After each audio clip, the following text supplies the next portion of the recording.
साथीहरूको लागि यो हात सलाम, साथीहरूको लागि यो हात सलाम, दुश्मनको लागि यो हात फलाम। दुश्मनको लागि यो हात फलाम। ल अब मजाले भन्नुहोस् त। साथीहरूको लागि यो हात सलाम, दुश्मनहरूको लागि यो हात फलाम।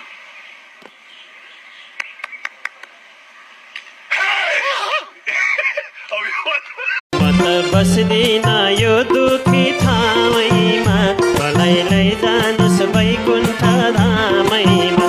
म त बस्दिन यो दुखी ठाउँमा, मलाई लैजानुस् वैकुण्ठ धामैमा। म त बस्दिन यो दुखी ठाउँमा, मलाई लैजानुस् हजुरकै धामैमा। प्रधानमन्त्रीलाई जे पादै भन्न पाइन्छ, बत्ती जान्छ त हिजो पनि जान्थ्यो। हिजो हामी बत्ती बिना पनि पढेका थियौँ, कहिलेकाहीँ जान्छ। कुलमान हुँदा पनि बत्ती गएको छ। कुलमान एउटा सामान्य कर्मचारी हो, उहाँ यो व्यवस्थाभन्दा माथि, सरकारभन्दा माथि होइन, परिचालित पात्र उहाँ प्रचण्डजीको हनुमान। राजसभा सकिसक्यो, के शान्ति भयो?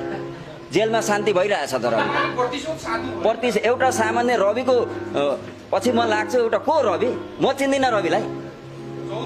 चौथो दल भनेर हुन्छ, 111 जिताओस् देखाओस् त।